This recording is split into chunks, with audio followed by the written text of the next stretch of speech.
Nós vamos então nos pôr em pé, vamos ler a Bíblia, Apocalipse capítulo 3. E eu falei o verso errado, era o 17 mesmo. Ele colocou 17, eu falei é o 18. Aí ele mudou lá, e é o 17, eu estava errado. Apocalipse 3, versículo 17. Como dizes? Como dizes? Rico sou, estou enriquecido e de nada tenho falta. E não sabes que és um desgraçado e miserável. Palavras feias para ler na Bíblia, né? Mas quem está dizendo isso? Se você voltar lá no versículo 14, está escrito assim, ó: isto diz o Amém, a testemunha fiel e verdadeira, o princípio da criação de Deus. Então é o Amém, é a testemunha fiel que está dizendo: e não sabes que és um desgraçado e miserável e pobre e cego e nu. Que coisa terrível, hein? No 18 vem o conselho. Nós vamos chegar lá. Possível que terça-feira que vem nós vamos ver o conselho de Deus. Para comprar ouro provado no fogo, vestes brancas para se vestir e colírio para ungir os olhos. Mas nós estamos nisso aqui. Ele afirmando: você diz que é rico, é rica, né? A era de Laodiceia é rica e que não tem falta de nada, porém não sabe que és um desgraçado, miserável, pobre, cego e nu. Senhor, tem misericórdia de uma situação como esta, de uma condição tal. E nós estamos no meio desta coisa, no meio desta era. Por isso nós precisamos tanto do Senhor, para sobre tudo isto andarmos na luz, mesmo em meio às trevas. Ajuda-nos, portanto, a compreender, ó Pai, e a compreender a separação que o Senhor faz entre a luz e as trevas, entre a verdade e a mentira, entre a pobreza e a riqueza. Em nome de Jesus Cristo nós te pedimos. Amém. Todos podem se assentar.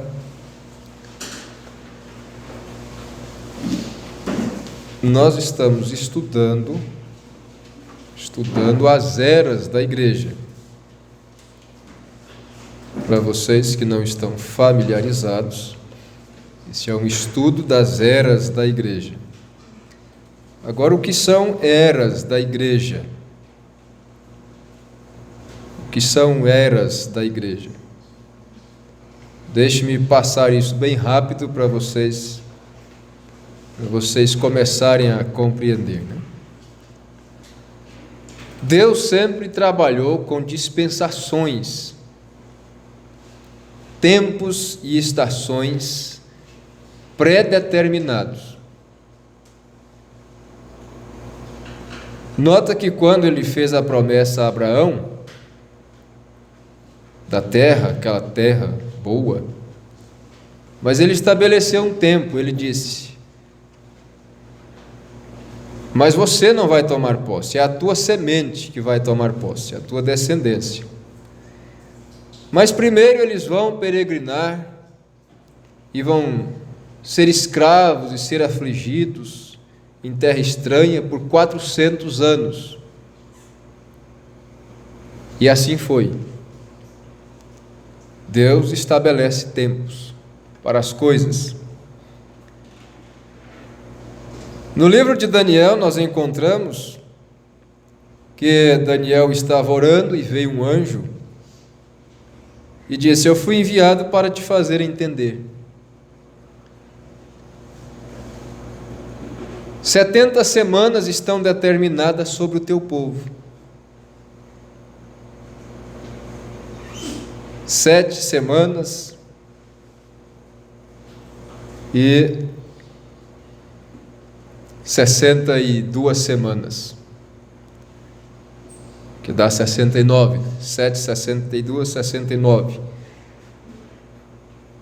E na metade da última semana será cortado o sacrifício e assim por diante. Nós não vamos discorrer sobre isso, mas Deus estabeleceu um tempo, tempos, né? Para o povo de Daniel, que é o povo judeu. Veja só, o povo de Daniel, Deus estabelece tempos. Sendo assim, ele estabeleceu também para o povo gentio. Gentio é todo aquele que não é um judeu. E Deus não trata com judeus e gentios ao mesmo tempo. Ele cegou os judeus que tinham a promessa de receber o Messias, para que eles não recebessem, como não receberam, e assim ele abrir um parêntese e dar uma oportunidade para nós, os gentios. E quando nós, os gentios, todos aqueles que ouvirmos o Evangelho, aceitarmos o Evangelho de Jesus Cristo e nos prepararmos, estou dizendo isso bem resumidamente, então ele tomará esse povo, como a Bíblia diz, um povo seu, especial, zeloso de boas obras, um povo para o seu nome, que ele também chama de noiva, esposa, e levará esse povo no arrebatamento, como a Bíblia diz, e então ele fechará o parêntese e voltará a tratar com os judeus, para cumprir sua promessa. E então, nesse tempo, abrir-se-ão os olhos dos judeus, e eles conhecerão que Jesus era o Messias. Agora, para os gentios, ele também estabeleceu tempos e estações. E nós encontramos isso no livro de Apocalipse, no capítulo 2 e 3. Você encontra aí 7 cartas enviadas para 7 anjos, 7 mensageiros, para 7 igrejas. Isto aí são 7 estações de tempos que Deus estabeleceu para o povo gentio, tempo dos gentios. É chamado assim o tempo dos gentios. Como está escrito, e Jerusalém será pisada pelos gentios, né? Até que se cumpra, ou até a plenitude dos tempos. Então aí você encontra 7 cartas para 7 anjos, 7 igrejas. São 7 tempos, são 7 eras.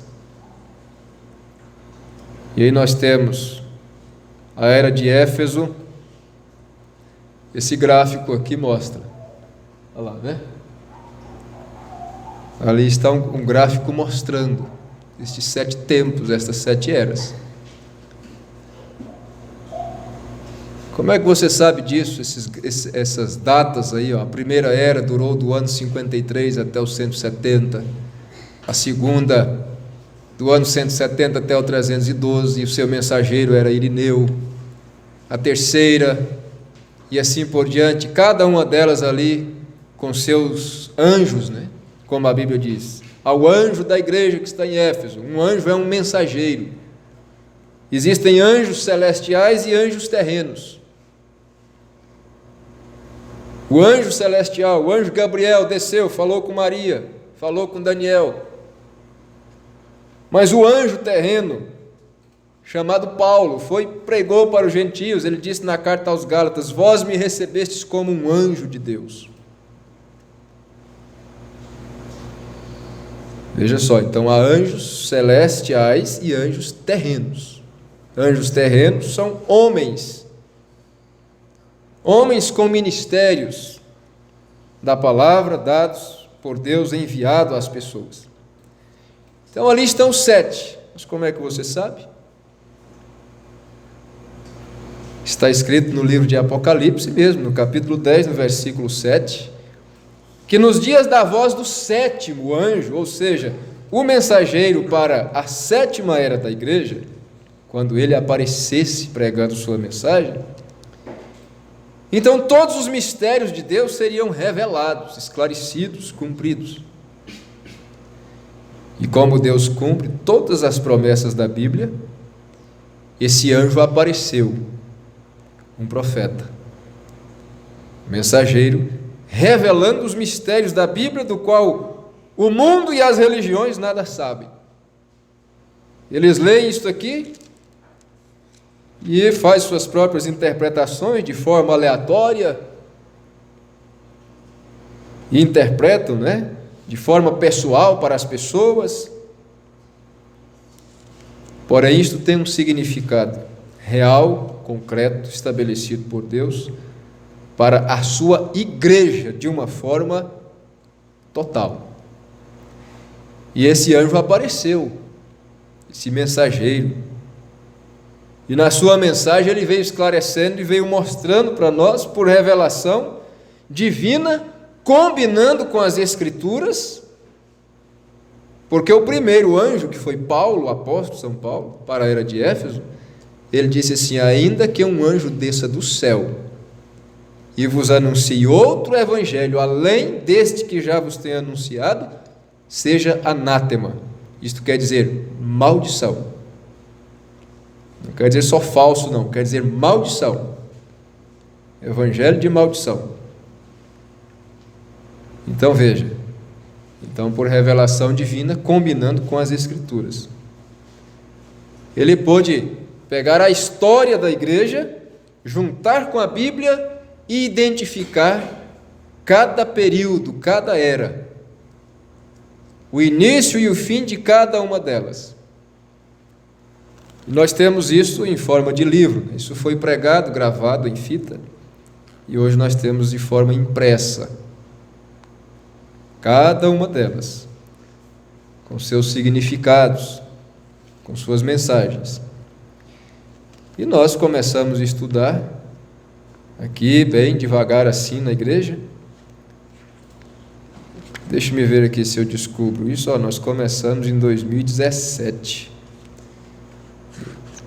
Já vamos para 3 anos que estamos estudando. Estamos quase chegando ao fim agora, Nós começamos, no dia 23 de maio de 2017, quase 3 anos.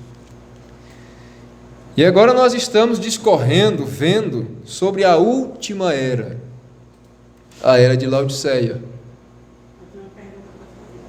Pode. O que significa essas bolinhas? Sim. Muito bem. Umas menores, outras mais altas. Isso, exatamente. Essas bolas aí, Jesus disse que no tempo do fim Jesus disse assim: haverá sinais no céu, não foi? No sol, na lua, identificando os tempos. E quando a primeira vez que um papa visitou Jerusalém, houve um eclipse na lua com estas 7 etapas aí. E combina exatamente com cada período. A parte branca é a quantidade de luz que a igreja tinha naquele tempo. A parte negra, estou mostrando lá, mas está aqui, Porque tem um quadro ali. A parte negra é a quantidade de trevas que havia naquele período. Então, lá na primeira era tinha muita luz. Lá está. Na primeira era tinha muita luz. Era Paulo, o apóstolo, pregando o evangelho com toda a força, né? Representado também pelo leão, que você encontra aqui em Apocalipse, capítulo 4. 4 animais viventes, que também foram vistos por Ezequiel. Então, não dá para a gente ir em tudo. E era a época do leão, a era também do leão. Então havia muita luz. Mas logo após a morte de Paulo e de João, como dos últimos apóstolos, as trevas já começaram a aumentar dentro da igreja. Quando nós falamos a igreja, quer dizer todo o mundo religioso, independente de organização. Então as trevas começaram a aumentar.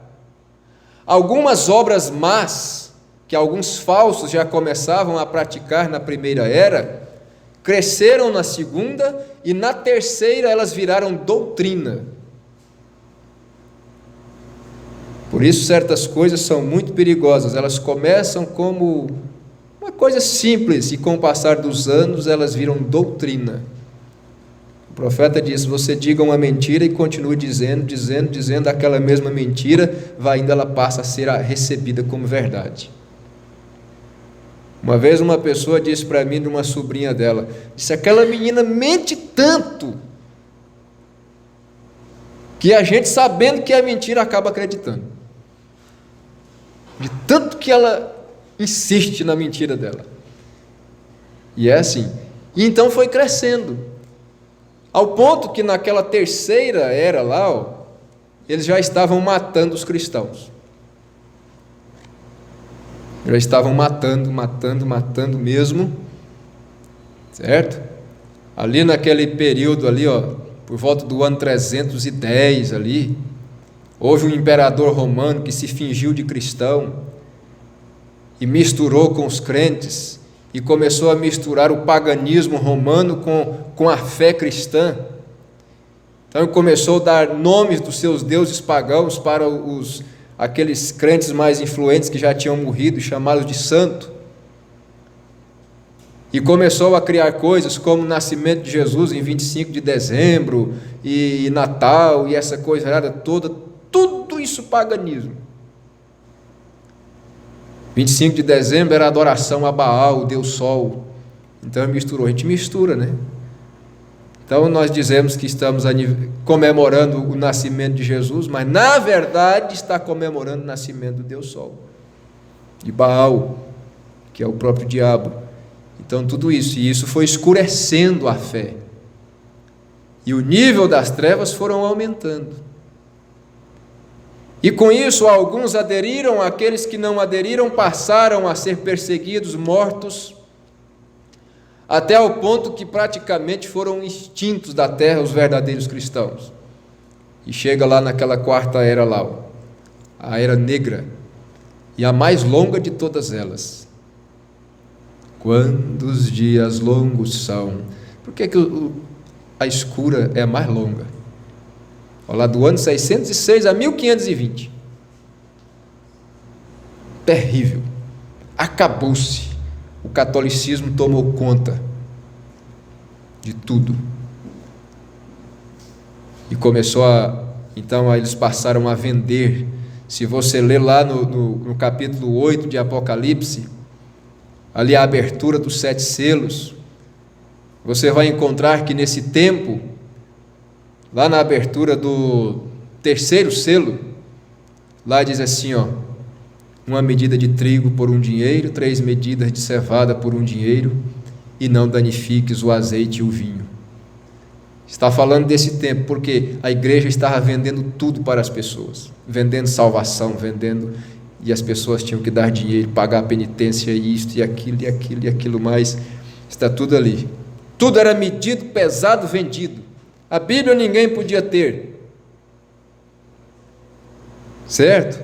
E disse: não danifiques o azeite e o vinho. Por quê? Porque tinha ficado tão pouco. Azeite representa o Espírito Santo, e o vinho fala do estímulo que o Espírito Santo dá, que é a revelação o estímulo da revelação. Então era muito pouco, eram muitas poucas pessoas estimuladas, reveladas. Então foi uma escuridão quase que total. Mas aí então na quinta era, lá na era de Sardes, a luz começou a aumentar. Você vê que lá o mensageiro é Lutero. Lutero todo mundo aqui já viu falar, né? Martinho Lutero. Então a luz começou a aumentar. Por quê? Porque Lutero teve a revelação que o justo viverá pela fé e começou a pregar a verdade. Criou suas famosas 95 teses, foi lá e pregou com o martelo na porta da igreja católica, onde ele estava estudando para ser padre, e botou a boca no mundo e disse: tudo isso que nós temos ouvido é mentira.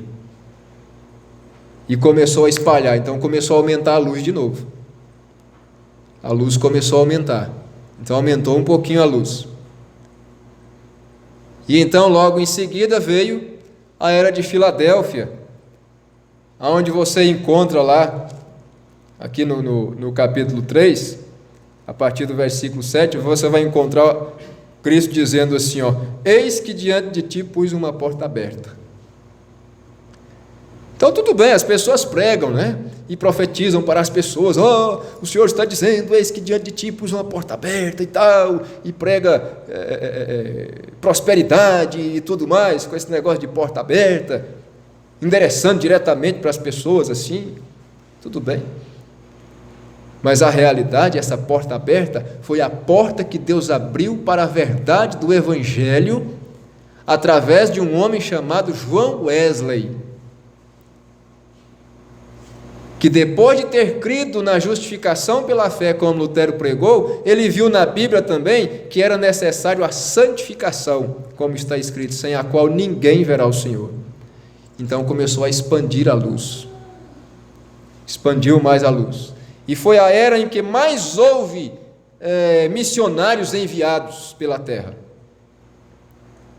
Foi uma expansão do Evangelho, porque Lutero já havia colocado a Bíblia na mão do povo. Ele obteve uma gráfica, né? Um príncipe pegou ele, botou num castelo, raptou ele, porque a igreja católica ia matar ele. Um príncipe que havia crido na sua pregação, raptou ele, como se fosse um assalto, né? Nem ele sabia o que estava acontecendo, vestiu um saco na cabeça dele, levou para um castelo. Depois que ele pensou, agora é meu fim, né? Quando chegou lá, estava salvando ele. Foi lá onde ele teve a inspiração e fez aquele bonito hino: Castelo forte é o nosso Deus, autoria de Martinho Lutero, porque ele ficou lá num castelo, e aquele príncipe, eu não me lembro o nome, deu proteção para ele, e deu para ele condições de traduzir a Bíblia para o alemão, do latim para o alemão, e imprimir e começar a distribuir para o povo. E o diabo é tão besta, deixa eu contar uma historinha para vocês, que conta a história, que quando eles viram que não conseguia barrar Martinho Lutero, diz que mandaram compradores para a gráfica dele, e disseram assim: vai lá e paga o preço que ele quiser nessa gráfica, para ele parar de imprimir Bíblia. E foram lá, com muito dinheiro, muito ouro, né? Naquele tempo era ouro. Certamente Martinho Lutero, sendo homem de Deus, discerniu, e ele pediu absurdos, e eles pagaram. Opa, caiu na nossa armadilha. Agora ele para com esse negócio de imprimir Bíblia, e vai aproveitar a sua riqueza, seu dinheiro.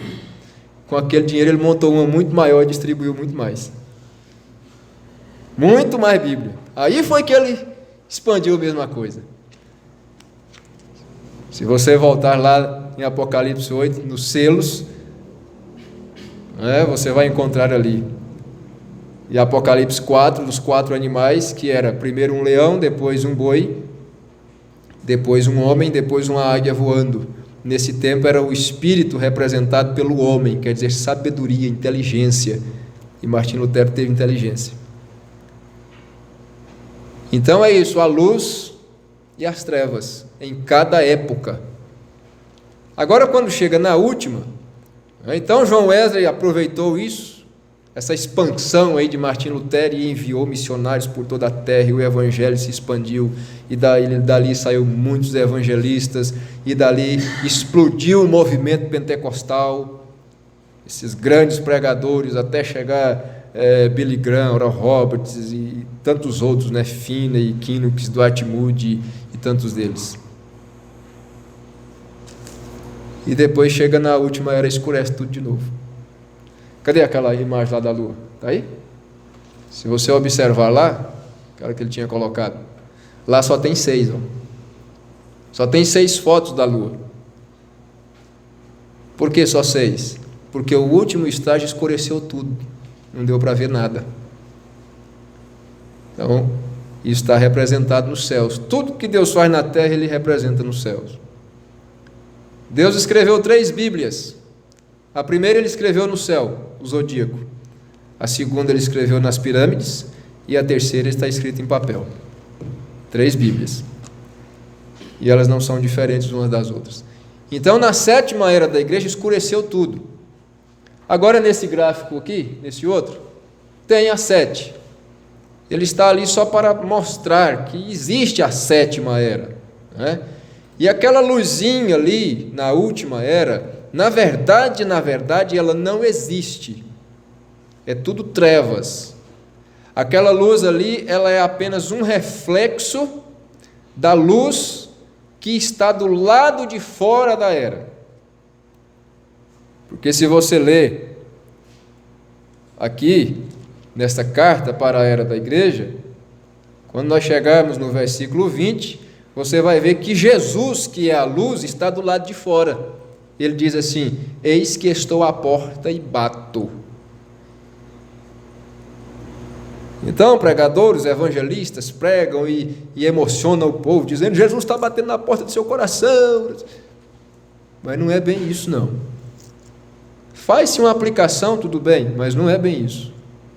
Isso aqui está mostrando que a igreja, o mundo religioso, botou Jesus do lado de fora. E hoje, na era de Laodiceia, ele está de fora da igreja, batendo na porta. Quem bate na porta é quem está de fora. Você já viu alguém bater na porta do lado de dentro? Não. A não ser aquele castorzinho que cava o chão e um bate a cabeça de cá, o outro responde de lá. Se comunica assim, batendo na cabeça. Mas quem bate na porta é quem está de fora. Então ele, Jesus, hoje ele está do lado de fora. Se você olhar aqui, ó, no capítulo 2 de Apocalipse, você vai ver João dizendo que ele viu no meio dos 7 castiçais um semelhante ao Filho do Homem, andando no meio dos 7 castiçais. Veja, e na primeira era da igreja, para Éfeso, ele disse: eu sou aquele que anda no meio dos 7 castiçais. E ele vai dizendo, quando chega na 7ª era, ele não diz mais que ele está andando no meio dos 7 castiçais. Ele diz que ele está batendo na porta, do lado de fora. Agora, a igreja foi se enchendo de tanta coisa própria, de tanta capacidade própria, de tanta teologia, de tanta sabedoria humana, de tanta coisa, que foi empurrando Jesus, foi empurrando, até que Jesus está lá do lado de fora. Jesus está de fora da era de Laodiceia. E a gente pode discorrer mais, nós vamos encontrar Paulo na carta aos Hebreus, capítulo 13, mostrando que Jesus morreu fora da cidade de Jerusalém. Lá no Velho Testamento, a novilha vermelha que era queimada e a sua cinza era espalhada na água e lançada sobre o povo como um tipo de purificação, ela era queimada fora do arraial. Jesus morreu fora da cidade de Jerusalém, e Paulo vem dizer assim: e nós também devemos sair a ele fora, porque Jesus não está dentro da era de Laodiceia e não vai entrar. Se nós queremos encontrar com Jesus, nós temos que sair. Como está escrito em Apocalipse 18, versículo 4: sai dela, povo meu, para não serdes participante de seus pecados e não incorra nas suas pragas. Quando ele diz sai dela, ele está falando sai da falsa igreja, sai da falsa religião, saia da era de Laodiceia, no sentido espiritual. Saia desse mundo e me encontre do lado de fora. Então a luz dele do lado de fora produz um reflexo apenas, por isso foi colocado ali. Então são os sinais mostrando todas estas coisas. É muita coisa para aprender de uma vez, não é? Porque, olha, o bom é a gente pegar parte por parte e discorrer sobre isso assim, ó. É maravilhoso. Como diz aqui, ó, no início aqui desse estudo, diz assim, ó, mais uma vez que o brilho das 7 eras da igreja é dado por revelação divina, segue-se luz sobre luz, até que o conjunto do Apocalipse se abra inteiramente diante de nossos olhos maravilhados. Há quem tenha medo do livro de Apocalipse, é o livro mais lindo da Bíblia, porque ele é a revelação de Jesus Cristo. Pode ler aí na sua Bíblia. A primeira coisa que você encontra no Apocalipse é isso: revelação de Jesus Cristo. Veja só. Então, são estas coisas, não é? Compreendeu um pouquinho? Surgiu mais pergunta? É porque é muita coisa. Então, veja só, e hoje nós estamos aí vendo, né, a respeito desta era, o que é que acontece? E aqui nós estamos encontrando, dizendo que ela está se gabando de ser rica, de não ter falta de nada, mas o fiel e verdadeiro está dizendo: você não sabe. Está dizendo para a era, para a igreja, de um modo geral, né? Porque aí nós temos que aprender a separar duas coisas, que assim como Deus tirou uma nação de dentro de uma nação, ele foi lá no Egito, que era uma nação, e tirou um povo dali de dentro, tirou eles para fora, para serem os seus adoradores. Assim hoje, de dentro da igreja, a igreja, que é constituída por N denominações, todas encabeçadas pela Igreja Católica, de dentro da igreja ele tira uma outra igreja, a que ele chama de noiva do Cordeiro. Então ele tira ela para fora disso. Veja só, e ele diz para esta igreja: você não sabe que você está em um estado de desgraça. Desgraçado quer dizer desprovido de graça, caído da graça. Por quê? Porque, como diz a Bíblia, ela tem pisado o sangue do testamento, ela tem feito agravo ao Espírito da graça, com seus evangelhos libertinos, torcidos, mentirosos, sendo aproveitado para fama, para dinheiro, para aumentar tamanhos de igreja e números de pessoas, sem critério, sem santidade nenhuma, sem nada, sem verdade, sem preparação para receber o Senhor Jesus. A Bíblia diz: estão fazendo agravo ao Espírito da graça e pisando no sangue do testamento com que foi santificado. Então, essa palavra desgraçado quer dizer desprovido da graça, caído da graça, descoberto da graça de Deus, e miserável, né? Dignos de misericórdia, e pobre, e cego e nu. Veja só. E o pior de tudo isso é não saber. Imagina, faz um quadro, imagina uma pessoa no meio da rua, tão desgraçado, tão miserável, pobre, cego, nu, e não saber que está nessa situação. Então, é uma condição terrível, né? Ainda achar que é rico e não precisa de nada. Que condição? Não é loucura? Não é insanidade? É insanidade.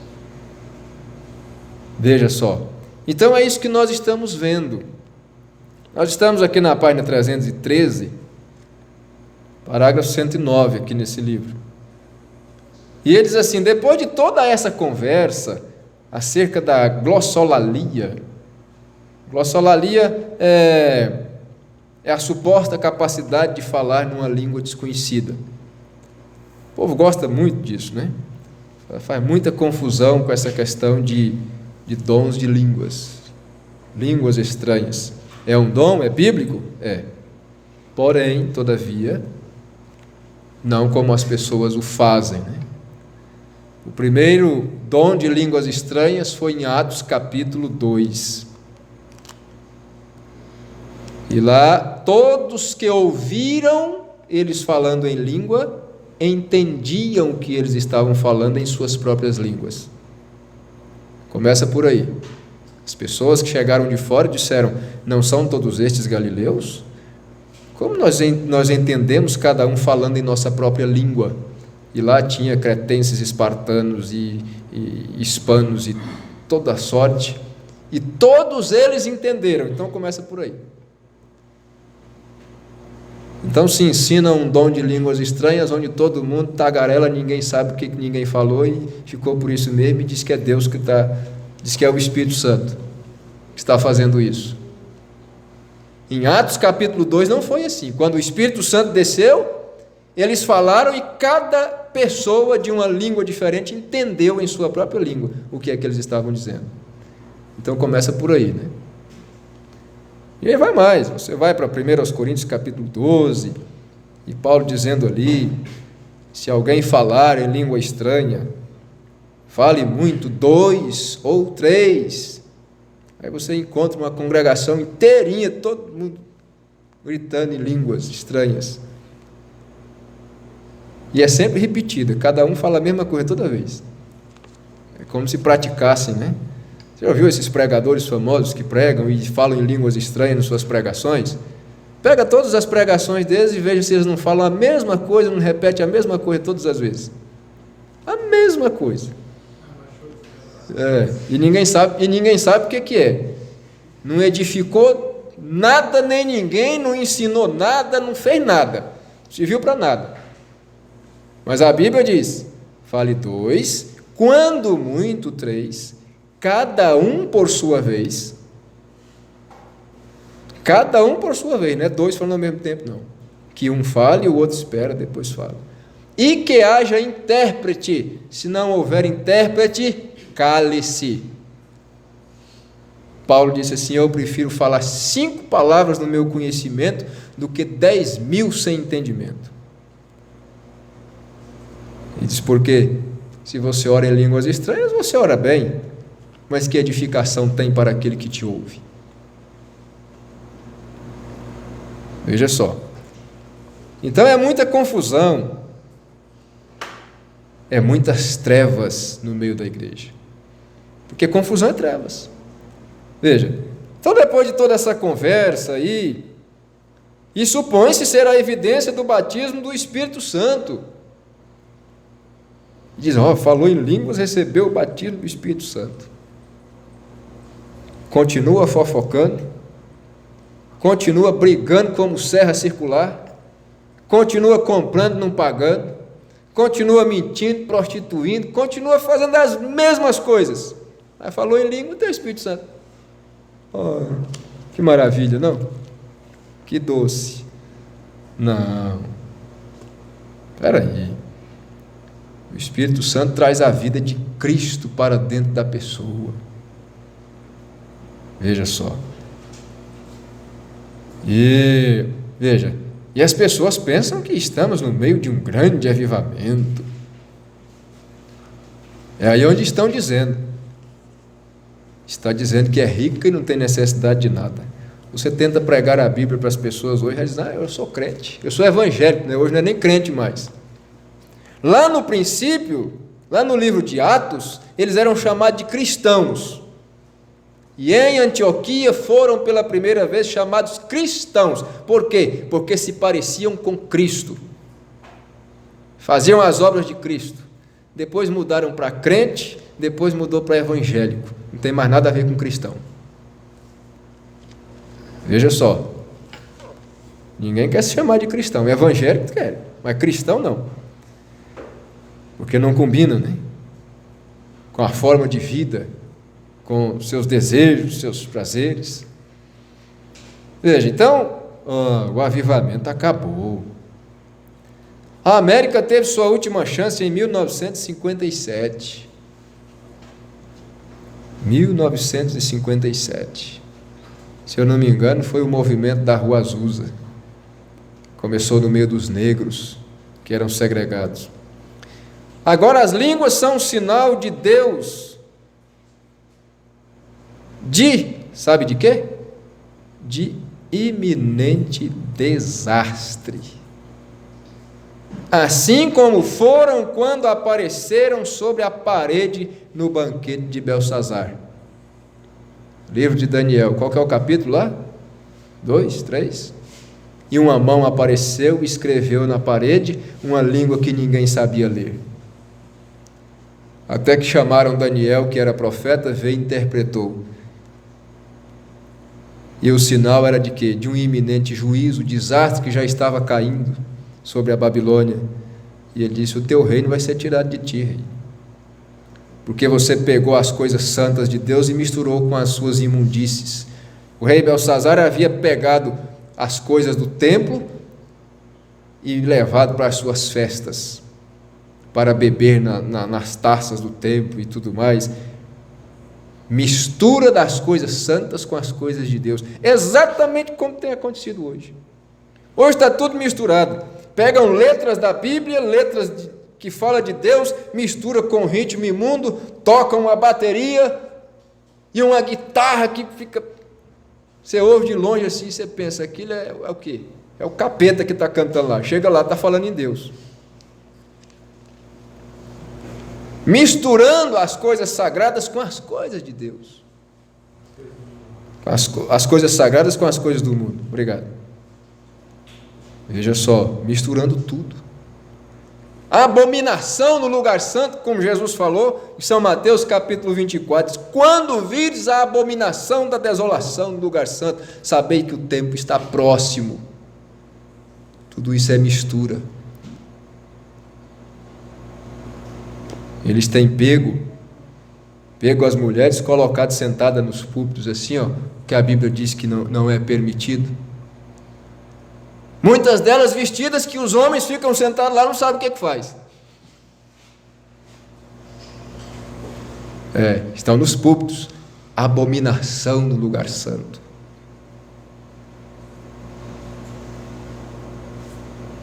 E dão os microfones para elas pregarem, tagarelarem. Quando a mesma Bíblia que eles dizem está pregando, diz assim, não permito que a mulher fale na igreja. É indecente que as mulheres ensinem na igreja. Mas elas têm capacidade. Problema de Deus. Tem capacidade? Tem, muitas têm. Não nego, não negamos. Mas Deus disse para não fazer, pronto. Seja o seu falar sim, sim, não, não. Se Deus disse sim, é sim. Se Ele disse não, é não. Uma disse para mim: mas os homens não querem fazer a obra. Se as mulheres não fizerem, a obra de Deus fica sem fazer. Eu disse: minha irmã, isso é problema de Deus. Se a obra dele vai ficar sem fazer, é problema dele. Ele disse para você não fazer. Ele é rei, ele é pai, ele manda. E ou você obedece ou você perece. Ele não quer saber se você quer fazer uma boa obra para ele. Ele quer saber que você obedeça a sua palavra. A Bíblia diz: porque Deus não se agrada de sacrifício de tolos. Ele se agrada em que se obedeça a sua palavra. É disso que ele se agrada. Não importa. Então veja, misturou tudo. E aí línguas estranhas surgem. Um quadro perfeito do banquete de Belsazar. Tudo misturado, confusão, imundícia. E aí você vê, aí mistura políticas, pastores, deputados, políticos pedindo dinheiro dentro das igrejas, dando terreno para igrejas construir, ou é de Deus. O prefeito deu terreno para a igreja. Tanto de Deus quanto era as obras de Constantino. O falso crente, o imperador falso, que levou à morte de muitos, morte espiritual. Deus não quer nada de político de ninguém. Deus não mistura, Deus é separador. Vá lá para o livro de Gênesis e você vai ver assim, ó, Deus separando a luz das trevas, separando. Deus é separador. Então misturou tudo, né? Os cultos de louvor virou show gospel. Não, nós temos que fazer meio parecido para atrair os jovens, para isso, para não sei o que tem. Aí os jovenzinhos saem lá do mundo e vêm mundando e continuam mundando. E namoram namoros imundos e tudo mais. O pregador está pregando, eles estão se agarrando por lá. É assim. De vez em quando para e fala em língua estranha. Parece engraçado, mas é assim que acontece. Se algum de vocês já foi em algum evento, principalmente nas roças, e faz aquele evento assim lá pela zona rural, por meio do mato, e é tudo no aberto, meu amigo, se você dá uma volta por ali assim, sai cada coisa de dentro das moitas. E falam em línguas, e cantam nos corais, e tocam e tudo mais. Exatamente, tudo misturado. Virou uma bagunça. Deus não aceita isso não. Veja, as línguas hoje está mostrando isso, iminente juízo. O que aconteceu? Logo após o profeta Daniel vir entregar o seu recado, logo em seguida, o rei foi morto, cidade destruída, acabou-se tudo. E o quadro está assim, mas o profeta está dando o seu recado. O mensageiro de Deus, William Branham, veio, pegou e mostrou, essas línguas aí, e essa coisa errada toda aí, isso aí significa que o juízo está perto. E que Deus vai destruir essa coisa amaldiçoada. Vai acabar. Porque Deus é santo, Ele é puro, Ele é limpo, Ele é justo. Mas o tempo acaba, olha lá. Me lembrei de alguém que escreveu aí, disse: logo o senhor disse que o tempo acabou e eu fico querendo mais um pouquinho de pregação. Não sabe você que muitos virão no último dia e dirão: Senhor, Senhor, em teu nome não fizemos muitas maravilhas? Até mesmo a expulsão de demônios. Veja, as pessoas vão atrás. E são maravilhas, e são milagres, e tanta coisa, e profecia, né? As pessoas vão chegando e eles vão profetizando assim, né? Missionárias profetizam na vida das pessoas e contam e falam coisas que são verdade. É uma unção. Jesus disse: falsos ungidos. São falsos, mas são ungidos. Tem uma unção que desce e revela mesmo. E bota até as vidas em perigo, porque conta intimidades e coisas que não deveriam das pessoas, que não deveria ser falada publicamente, mas às vezes tratadas num escritório, debaixo de um sacerdócio, com intercessão.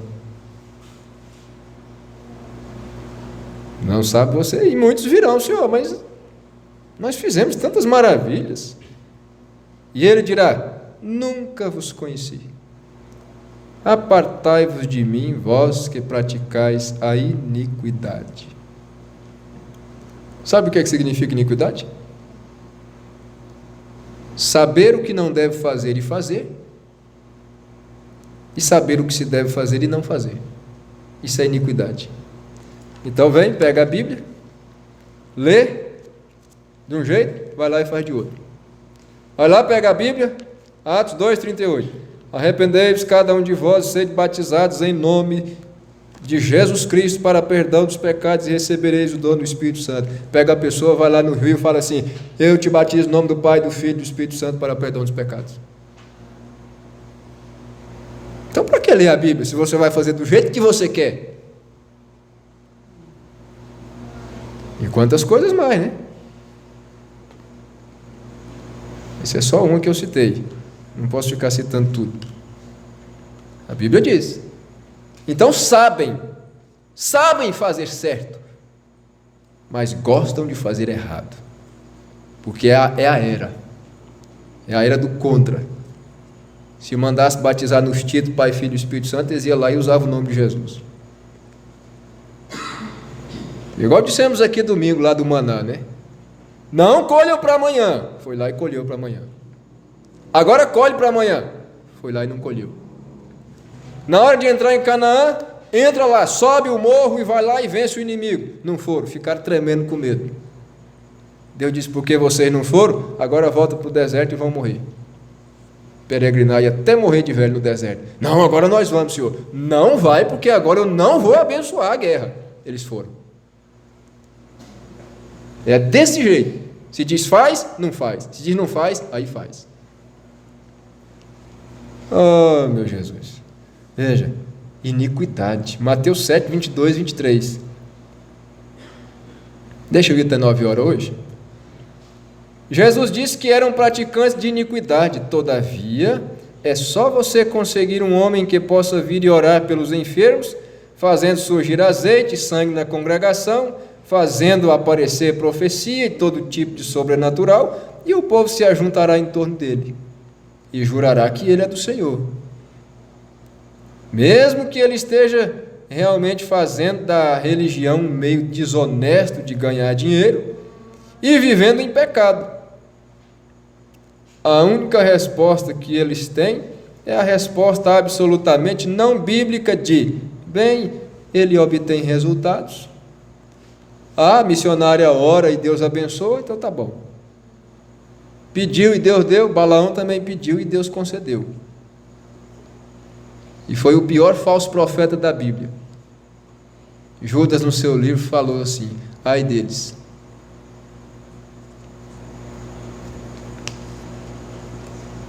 Porque entraram pelo caminho de Caim, foram levados pelo prêmio de Balaão e pereceram na contradição de Coré. Veja, resultados. Resultados. Portanto, ele deve ser de Deus. Quão terrível, quão realmente pobre no Espírito de Deus é esta era, e os pobres indigentes nem mesmo o sabem. Olha a expressão: e os pobres indigentes nem mesmo o sabem. É cego, nu. Ora, isto é realmente desesperador. Como pode alguém ser cego e nu e não sabê-lo? Só pode estar com amnésia, né? Alzheimer agora. Todavia, aqui diz que são cegos e nus e não podem percebê-lo. A resposta é que eles são espiritualmente cegos e espiritualmente nus. Você recorda quando Eliseu e Geazi foram cercados pelo exército dos sírios? Você recorda que Eliseu os feriu de cegueira pelo poder de Deus? Todavia seus olhos estavam totalmente abertos e eles podiam ver aonde estavam indo. A cegueira era peculiar porque podiam ver certas coisas, porém outras coisas, tais como Eliseu e o Sérgio, o acampamento de Israel, eles não podiam ver. Só que quando Eliseu disse: Senhor, abre os olhos deles, aí eles viam que estavam no meio da praça de Samaria, cercados pelo exército de Israel. O que o exército pôde ver não lhes valeu nada. Oh, gente, isso aqui dá 3 horas de pregação. O que o exército pôde ver com seus olhos não lhes valeu nada. O que eles não puderam ver causou seu cativeiro. A razão humana, a capacidade própria. A Bíblia diz: Deus escolheu as coisas loucas para confundir as sábias, as coisas pobres, as vis, as que não são, para confundir as que são. Um miserável homem que sou, para confundir os que se vangloriam de grandes ministérios, de grandes coisas, de grandes obras. Agora, o que isso significa para nós?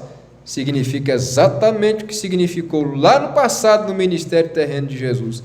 Ele tentou ensinar-lhes a verdade, porém não davam ouvidos. Por isso que em cada uma destas eras aí que você lê, no finalzinho está escrito assim, ó: quem tem ouvidos para ouvir o que o Espírito diz às igrejas, ouçam. Jesus tentou, não davam ouvidos. João 9, 40 a 41. Aqueles dos fariseus que estavam com ele ouvindo isso, disseram-lhe: também nós somos cegos? Disse-lhe Jesus: se fosseis cegos, não teríeis pecado. Mas como agora dizeis, vemos, por isso o vosso pecado permanece. A atitude desta era é exatamente a mesma de então. As pessoas têm tudo, elas sabem tudo, não se consegue ensiná-las. Se surge um ponto de verdade, da palavra, e alguém tenta explicar seu ponto de vista para alguém com um ponto de vista contrário, o ouvinte de modo nenhum escuta para poder aprender, mas escuta somente para rebater o que está sendo dito. Agora eu quero fazer uma pergunta imparcial: pode a Escritura combater a Escritura? A Bíblia contradizer a Bíblia? Pode haver duas doutrinas da verdade na Bíblia que digam o contrário ou se oponham uma à outra? Não pode ser assim. Não pode. Deus não diz uma coisa aqui e outra ali. Ele não revela uma coisa de um jeito para um e de outra forma para outro. Não. Deus não é Deus de confusão. Não pode. Ele tem que guardar a sua palavra. Ele diz: eu guardo a minha palavra para a cumprir. Todavia, quantos dentre o povo de Deus têm seus olhos abertos para esta verdade? Nem mesmo 1% que eu saiba. É pouco. Os verdadeiros que recebem a verdade, a revelação de Deus, são muito poucos. A Bíblia sempre diz: do Egito saiu 2 milhões de pessoas, daqueles 2 milhões, só 2 que entraram na terra prometida. Só 2. 1 por 1 milhão. Sempre foi, o povo de Deus sempre foi a minoria. Eu já ouvi pessoas se vangloriando, pregadores se gloriando de suas igrejas, dizendo assim: esta é a igreja que mais cresce. Esta é a igreja que mais cresce. Quem tem revelação já sabe, então não é de Deus. A de Deus não cresce mais não. A de Deus é sempre pouquinho. Sempre foi. Nos dias de Noé, quantos se salvaram? 8, foi isso? 8. Nos dias de Ló, quantos saíram de Sodoma? Saiu 4, um ainda olhou para trás, virou estátua de sal, escapou 3. Nos dias de Jesus, quantos crentes existiam nos dias de Jesus? Quando Jesus nasceu, quando Jesus veio ao mundo? Quantos revelados tinham lá?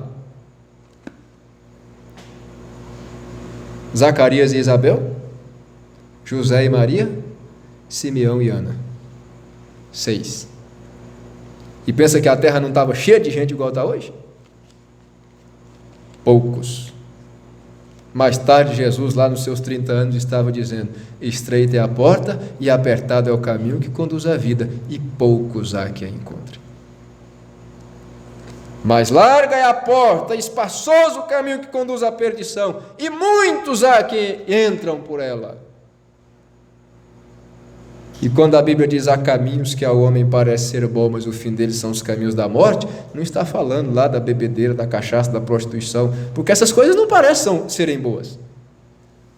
O que parece ser bom é aquilo que está dizendo que está pregando a Bíblia e pregando o céu. Isso é o que parece ser bom. Mas é um caminho largo.